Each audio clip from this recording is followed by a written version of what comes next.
Baik pemirsa, kita sudah tersambung melalui Zoom bersama dengan Bapak Hans Kueh. Beliau adalah Direktur dari PT Anugrah Mega Investama. Selamat pagi Pak Hans.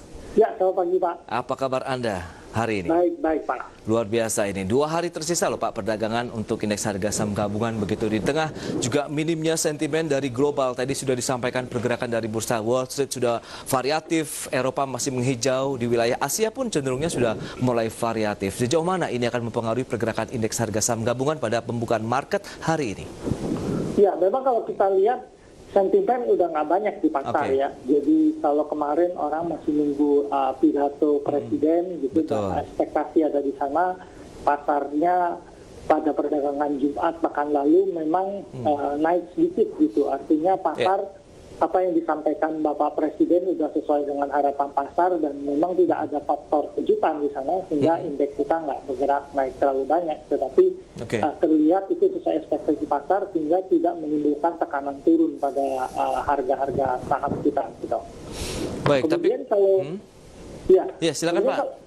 Kalau di global Pak ya, kalau kita perhatikan sekarang ini yang dinantikan pelaku pasar itu adalah memang Kongres Amerika sendiri ya. Kalau kita lihat mereka belum berhasil ya menyepakati paket stimulus lanjutan. Ya.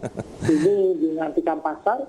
Memang Demokrat dan Republik ada banyak perbedaan di sana, tetapi memang faktor utama yang harus kita hati-hati adalah begitu mereka menjelang pemilu memang menjadi sesuatu yang agak sulit gitu Pak ya, karena pemilu itu orang tentu ingin paket yang menguntungkan bagi mereka gitu. Nah ini yang dinantikan pasar bagaimana kelanjutan perlindungan paket.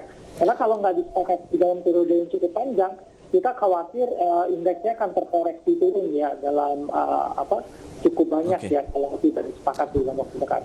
Oke, berarti akankah itu bisa mempengaruhi pergerakan market di dalam negeri bagi para investor maupun traders pada perdagangan hari ini? Karena kita tahu tadi sudah disampaikan juga bahwa masyarakat investor juga masih menantikan rapat Dewan Gubernur Bank Indonesia untuk menentukan. Tadi sudah disampaikan juga bahwa Reuters sudah melakukan survei lah terhadap sejumlah ekonom di dalam negeri begitu. Bahkan prediksinya akan tetap dipertahankan.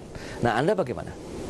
Ya, saya pikir BI akan sedikit konsen pada nilai tukar rupiah ya. Memang kalau kita lihat ketika pandemi belum teratasi, kemudian resiko global meningkat, kita lihat ekonomi itu menjadi buruan.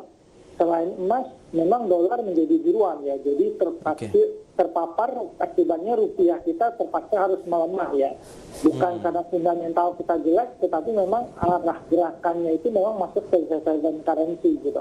Sehingga ini menyebabkan rupiah melemah. Nah, suku bunga itu sangat penting sekali untuk menjaga nilai tukar rupiah. Kalau bunga diturunkan, cenderung nilai tukar rupiah kita akan melemah gitu. Nah ini yang kita lihat menyebabkan kemungkinan besar bank sentral kita akan mempertahankan suku bunga acuannya untuk pertemuan kali ini. Baik, kalau kita lihat di 14.775 untuk nilai tukar rupiah terhadap dolar Amerika begitu. Apakah level ini menjadi suatu hal yang perlu dicermati oleh masyarakat investor begitu, mengingat ini ada beberapa emiten yang juga memiliki exposure cukup kuat terhadap pergerakan rupiah? Ya, memang kalau kita lihat rupiah ini kecenderungannya kan mulai bergerak ke arah resisten ya. Kalau kita lihat, memang level tertingginya ini kan udah sampai di 14.900-an ya. Jadi kalau di posisi 14.700 ini udah dekat dengan resisten area gitu. Pertaruhan besar kalau bisa break ke atas kan kita memang khawatir kan memang akan bergerak di atas 15.000 gitu. Jadi kemungkinan bank sentral akan melakukan upaya-upaya untuk menjaga nilai tukar rupiah supaya nggak terlalu melemah. Salah satunya ya tidak menurunkan suku bunga dan intervensi yang dilakukan gitu. Saya pikir BI sudah bekerja sangat efektif ya, cukup bagus, rupiah di-maintain, yaitu kecenderungan global memang US dollar-nya memang menguat ya, bukan karena ekonomi kita fundamentalnya nggak bagus dibandingkan negara lain. Baik. Closing pada pekan lalu 5.247. Bagaimana dengan pembukaan market hari ini? Proyeksi Anda, akankah indeks juga masih akan terus melaju hijau atau terkena profit taking? Ya, kalau kita perhatikan kemungkinan indeks kita akan terkena aksi profit taking ya, karena tidak banyak sentimen yang ada di dalam negeri ya. Apalagi sudah naik berapa kali gitu. Jadi kalau saya perkirakan kemungkinan akan bergerak melemah dengan support ke 5218 sampai 5178, kemudian resisten kita di 5255 sampai 5279. Baik, 5279 sampai dengan 5525 itu pergerakan resisten dari indeks harga saham gabungan. Baik, Pak Hans, saya akan sampaikan dulu ini update emiten kepada masyarakat investor maupun traders ya untuk mencermati bagaimana perdagangan hari ini. Ya, pemirsa, kita akan lihat saja bagaimana dengan pergerakan emiten. Kita akan cermati bersama. Ini adalah emiten update diantaranya dari Chandra Asri dengan kode sahamnya TPIA yang akan menerbitkan obligasi sebesar 1 triliun rupiah. Kemudian ada Hero Supermarket dengan kode saham Hero putuskan untuk tidak membagikan dividen. Adapun PT PP ini menggarap bendungan Manikin di Kupang, Nusa Tenggara Timur senilai 656 miliar rupiah. Emiten update berikutnya dari Mayora Indah atau MYOR yang menerbitkan obligasi 500 miliar rupiah untuk modal kerja dari Torabika. Ini dia emiten update yang bisa Anda saksikan di layar televisi Anda. Kita akan sampaikan informasi menarik lainnya terkait dengan emiten TPIA yang akan menerbitkan obligasi senilai 1 triliun rupiah dengan bunga maksimal sekitar 9,2%.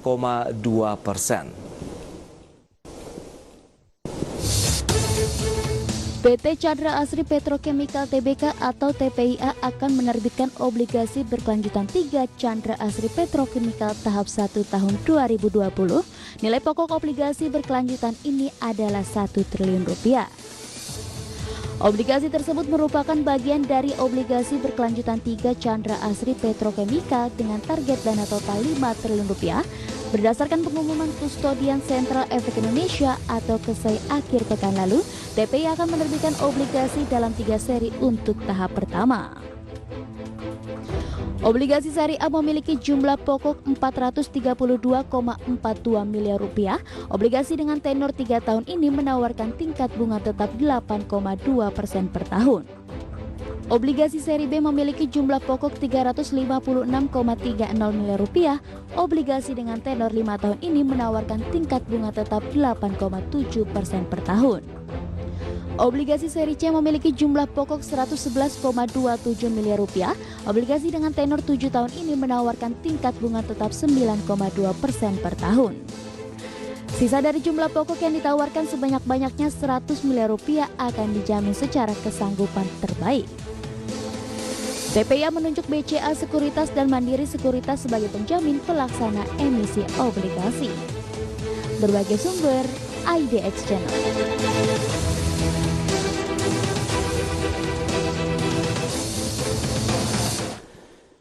Baik, pemirsa, kita akan cermati bagaimana dengan pergerakan dari TPIA. Kita akan fokus secara fundamental bagaimana di mana pada pergerakan Jumat pekan lalu ya. Kalau kita lihat TPIA ditutup masih mengalami penguatan sekitar 0,8%, pemirsa di level 7.425. Adapun dari pergerakan year to date atau tahun berjalan masih mengalami pergerakan negatif minus 28,4% dengan PE ratio-nya minus 155 kali. Adapun net profit di sepanjang semester 1 2020 mengalami tekanan minus 29,86 miliar maksud kami ini juta dolar begitu ya. Kemudian net profit kita lihat laba masih sekitar 32,9 juta dolar Amerika dengan market cap mencapai 132,4 triliun rupiah. Baik, itu dia pergerakan dari PT Chandra Asri Petrochemical Tbk dengan kode sahamnya TPIA. Kita akan lanjutkan kembali perbincangan bersama dengan Pak Hans Kui. Ya, halo Pak Hans. Ya, halo Pak. TPIA bagaimana secara fundamental ini akan menerbitkan obligasi nih besar sekali 1 triliun rupiah. Bagaimana analisis Anda? Ya, sebenarnya kalau kita lihat keterbukaan informasi korporasi menunjukkan bahwa sebenarnya operasi perusahaan itu tidak terganggu oleh pandemik ya. Biasanya mereka harus menerapkan new normal, tapi operasinya nggak terganggu gitu. Kemudian yang kedua yang harus kita lihat untuk pemasaran, kemudian distribusi barang, logistik segala macam juga perusahaan tidak mengalami gangguan gitu ya. Jadi operasi tetap berjalan cukup normal gitu. Memang ada penurunan sedikit di awal-awal, memang ada pasti menurut kita ada penurunan sehingga memang langkah korporasi mengalami tekanan turun. Tetapi sebenarnya produk perusahaan itu dibutuhkan untuk APD ya, alat pelindung diri dan masker itu butuh bahan baku dari perusahaan gitu, sehingga perusahaan punya sentimen yang positif gitu. Nah, yang berikutnya kalau kita perhatikan, perusahaan kan membangun pabrik kedua dia ya, dan dia mendapatkan tax holiday gitu ya, tax holiday 20 tahun sebesar 100%, kemudian 2 tahun berikutnya dapat 50% gitu. Jadi ini beberapa sentimen yang cukup positif bagi korporasi gitu. Memang gaba mengalami tekanan turun, tetapi lebih bagus ya daripada banyak perusahaan lain yang memang bisa sampai menderita kerugian ya akibat pandemi COVID ini. Ya, itu dia. Dengan obligasi senilai 1 triliun rupiah dengan bunga maksimal yang akan diberikan oleh masyarakat investor, bagaimana? Akankah ini memperbaiki lah paling tidak dari sisi kinerja TPIA dengan adanya surat utang yang diterbitkan? Berarti kan nanti ada dana segar juga yang diperoleh oleh korporasinya.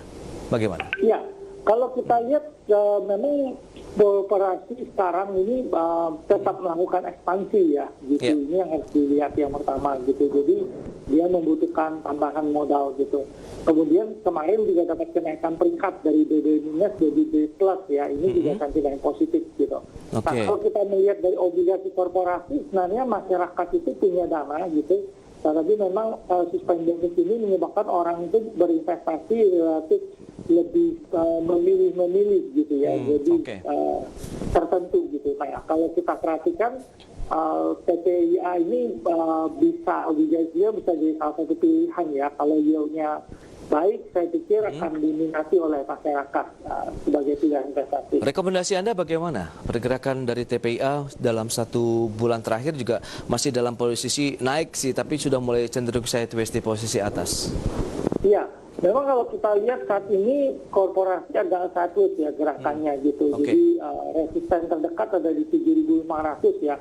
Jadi kita masih menunggu kalau dia bisa break 7.500, mungkin dia akan bisa bergerak ke atas ya.